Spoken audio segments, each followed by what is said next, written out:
Jadi emang ada satu fenomena menarik nih pada saat WFH nih yang saya alamin gitu ya. Pada saat saya ngobrol gitu ya, nanya ya ke teman-teman kolega-kolega saya, para tim leader, para business leader, saya bertanya satu hal. Ada berapa kali sih mereka melakukan team building pada saat masa pandemi ini, pada saat WFH ini? Jawabannya tuh mengejutkan buat saya, shocking banget gitu. Mereka bilang nggak pernah gitu. Loh, oke. Ya, saya bertanya lagi gitu kan, kenapa tidak pernah melakukan team building gitu, pada saat WFH ini gitu. Nah, alasannya yang banyak ya. Ada yang bilang bahwasanya physical distancing gitu. Ini kan nggak boleh ketemu, nggak boleh berdekatan.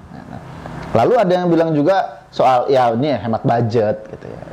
Yang lebih menyakitkan gitu ya buat saya, itu mereka bilang nggak perlu mas, buat apa team building? Orang situasi lagi kayak gini. Nah, ini shocking banget gitu buat saya. Nah, sekarang kita akan bahas mengenai pentingnya team building pada saat momen WFH ini bersama saya, Gigi Gesang, founder dari 2G Management, spesialis di team building and team development.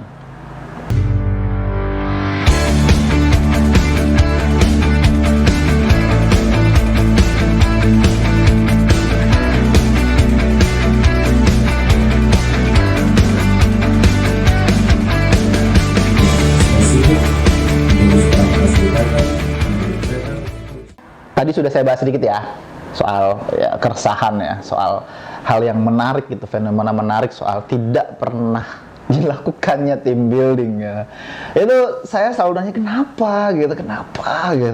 Ya, ini bukan berarti karena saya mau jualan team building ya. Ya oke, 2G itu emang jualnya emang team building. Kita ini team building spesialis memang. Satu-satunya bahkan pertama di Indonesia yang fokus soal team building and team development. Baru 2G memang. Tapi ini bukan saya tanyakan karena saya pengen jualan, tapi memang karena keresahan saya mengenai ada kesalahkaprahan gitu ya mengenai team building.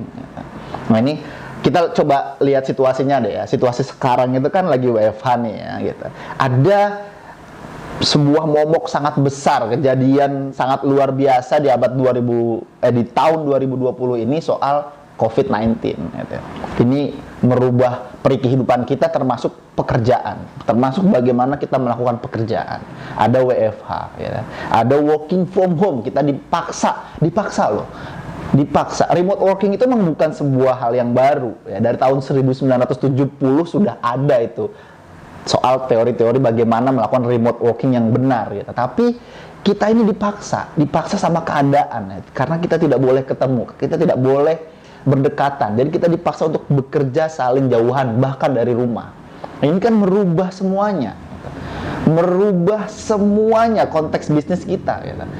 Nah, pada saat ini berubah, ya, maka kan situasi tim berubah. Nah, lalu maka tepat dong kalau saya bertanya, dilakukan nggak team building? Tapi kenapa jawabannya tidak? Nah, ini terjadi kenapa? Karena ya tadi salah kaprah team building. Ternyata setelah saya gali lebih jauh, ya, yang saya tanya, kolega-kolega yang saya tanya itu bilang, iya mas lah ngapain kita main games? Nah, kita kan harus produktivitas ditingkatkan. Kenapa kita main games? Loh, oh berarti mindsetnya adalah team building itu hanya main games. Oke, itu satu. Oke, saya tangkap. Oke, lalu lagi iya mas, soalnya kan kita jauh-jauhan. Bagaimana kita melakukan team building sedangkan kita jauh-jauhan? Oke, ada dua yang pandangan kenapa team building tidak dilakukan. Nah, kita coba deh, kita bedah satu-satu ya. Pertama mungkin kita bedah dari pentingnya team building di saat situasi krisis seperti sekarang ini. Wabah atau pandemi COVID-19 ini kan berubah banyak ya. Terutama perekonomian kita berubah, bisnis juga berubah ya. Banyak sekali inovasi dan penyesuaian yang dilakukan oleh bisnis menyikapi situasi sekarang ini. Dalam proses itu, bisnisnya berubah, pasti situasi timnya ke bawah juga berubah. Target ada kemungkinan berubah. Komposisi tim juga mungkin akan berubah. Proses kerja itu juga berubah, apalagi sekarang WFH ya, jaga jarak, itu bekerja dari rumah, itu juga berubah. Hubungan antar anggota tim itu juga berubah. Nah, perubahan-perubahan inilah yang membuat kita perlu beradaptasi. Kalau kita secara pribadi aja perlu beradaptasi, gimana tim kita? Nah, inilah yang disebut dengan team building. Bagaimana kita membuilding tim kita, bagaimana kita membangun tim kita agar mampu sesuai dengan target dan harapan tim itu dibentuk. Nah itulah, perubahan inilah yang akhirnya membuat team building jadi penting. Ada beberapa yang berubah. Pertama, itu target kerja. Dalam situasi sekarang, karena bisnis lesu, ekonomi turun, pasti ada target kerja yang berubah. Target kerja yang disesuaikan, baik itu oleh perusahaan atau oleh divisi atau tim kita sendiri. Perubahan ini ya baik, ya biasanya itu pasti drop down ya. Dalam situasi agak susah seperti sekarang ini pasti drop down. Tapi ada juga loh bisnis yang malah naik di situasi seperti sekarang. Contoh ya, video online, teleconference, yang serba digital, itu naik sekarang. Situasi eksternal yang berubah ini tentu akan merubah juga situasi internal. Target dari tim kita pasti akan ada penyesuaian. Maka tim perlu adaptasi terhadap hal itu. Apapun bentuk penyesuaiannya ya, baik itu lebih tinggi atau lebih rendah. Tapi target pasti disesuaikan dengan adanya perubahan situasi eksternal karena COVID-19 ini. Itu yang pertama. Perubahan proses kerja ini kan tentu memerlukan adaptasi ya, baik dari anggota tim kita secara pribadi maupun tim kita sendiri. Perubahan proses kerja diri pribadi itu pasti akan merubah perubahan proses kerja dalam tim. Nah, ini yang akhirnya menjadi alasan kenapa tim building perlu dilakukan. Tim pasti bingung, kita pasti bingung, oh apa sih yang harus berubah, bagaimana sih yang harus kita yang selama ini bekerja ke kantor, seperti apa kita harus bekerja di rumah. Nah hal-hal itu perlu di building, perlu dibangun dalam tim kita. Yang ketiga apa? Adanya perubahan target, itu pasti akan merubah komposisi dalam tim. Peran dan tanggung jawab anggota tim juga akan berubah. Yang tadinya mungkin kita punya peran cukup besar karena targetnya tinggi, maka perannya akan menjadi lebih kecil pada saat targetnya diturunkan.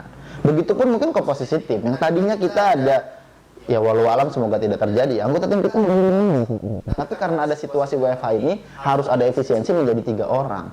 Perubahan komposisi tim ini juga akan merubah peran dan tanggung jawab anggota tim masing-masing. Kehilangan 2 anggota kan tidak merubah pekerjaan yang harus dilakukan kan, bisa jadi akan diganti atau di-switch anggota tim. Perubahan ini yang harus diberitahukan kepada tim. Proses dibangun lagi timnya dengan memberitahukan soal perubahan-perubahan tersebut. Dan yang terakhir, yang keempat, itu adanya perubahan penghubungan.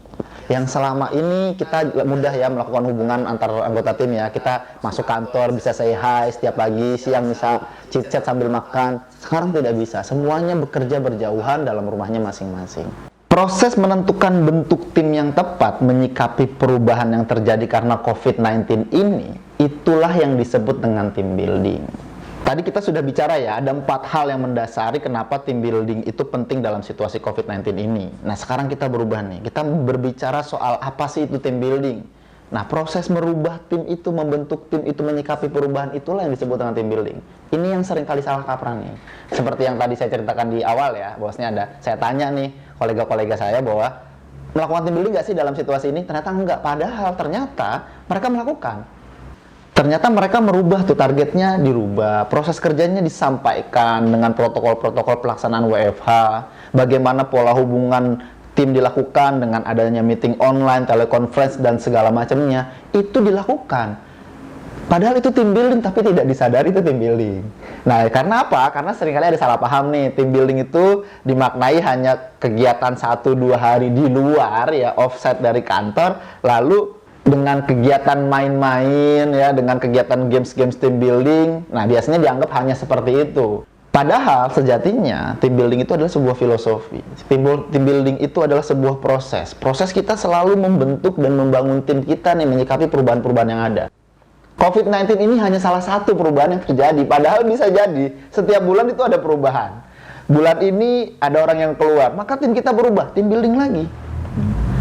Bulan depan ada target kerja yang berubah, naik 2 kali lipat targetnya. Berubah berarti perlu ada team building lagi. Nah, filosofi team building sebagai sebuah proses berkelanjutan itu yang harus kita pahami bersama.